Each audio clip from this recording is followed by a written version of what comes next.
Hello. Thanks for dropping in. We're going to take a little look around this early 64 board. As you can see, there are two empty sockets, but I'm not worried. We go up a little bit. We can see where there should be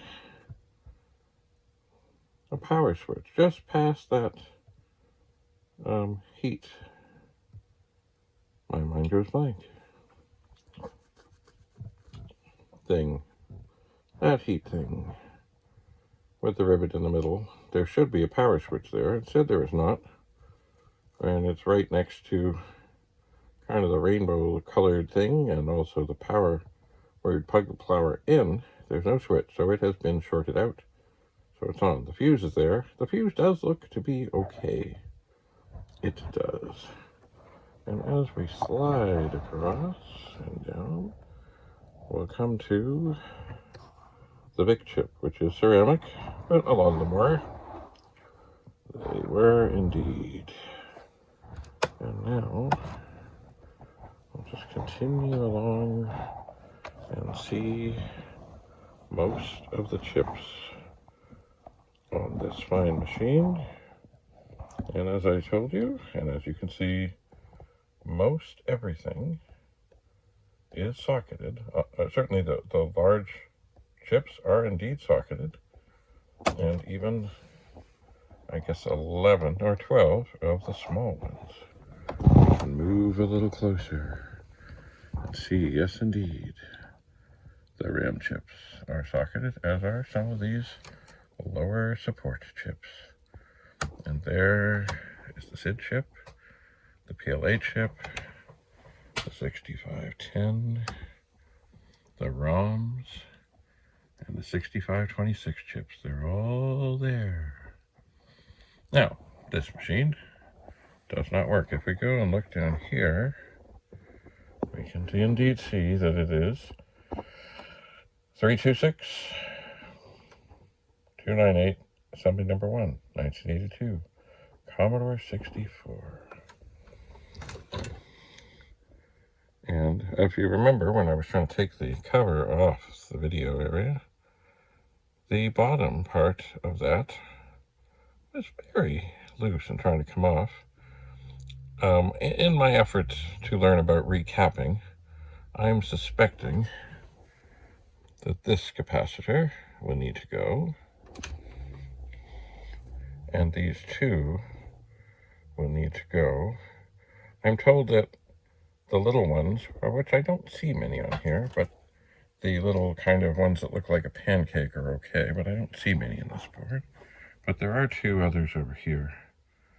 So I'm not an expert on recapping, but I'm thinking that maybe those 5. Oh, there's another.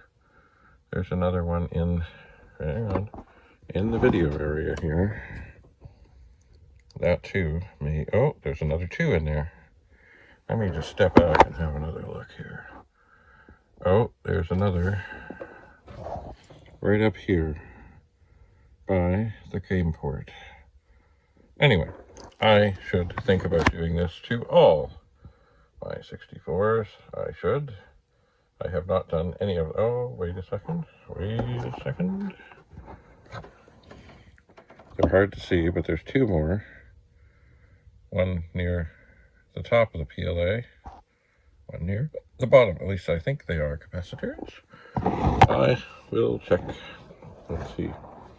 Anyway, changing capacitors should not be too onerous a job, as it's just, either cutting off and then yanking out. I think I would loosen them up and actually use the capacitor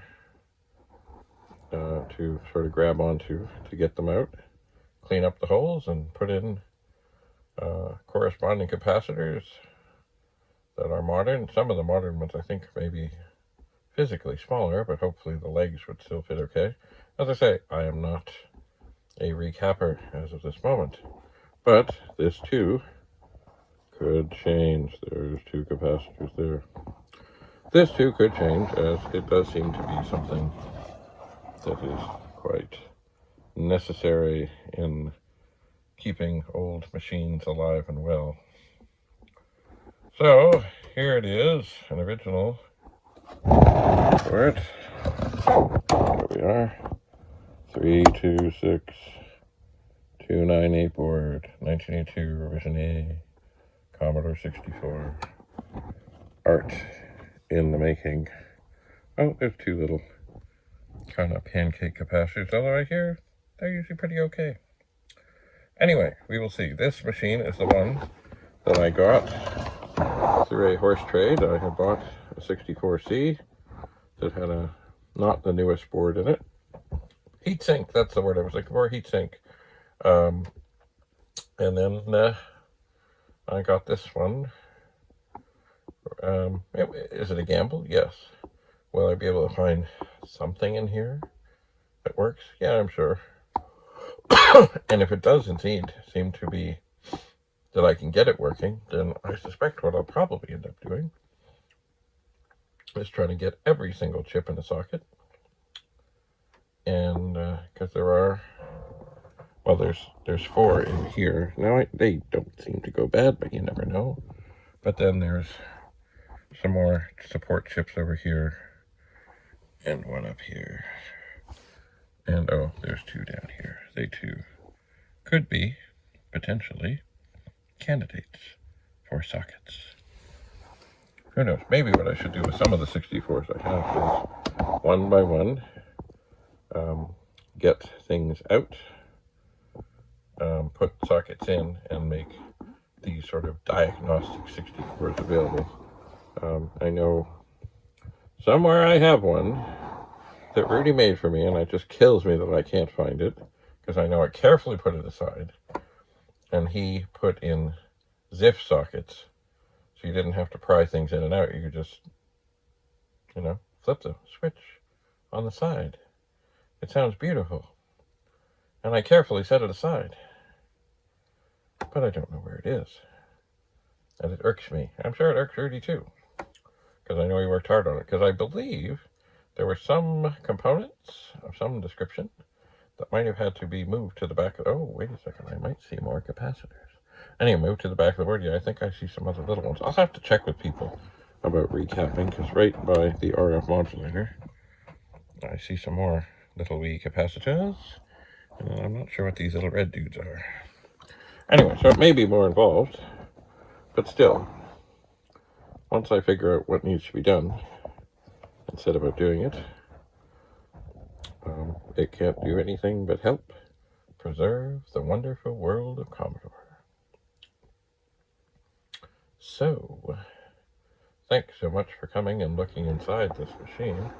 The way I'm getting this to look ever so cool and slide along here is I've got it sitting on the top of another 64 with its half of the keyboard, and I'm slowly pushing the phone over.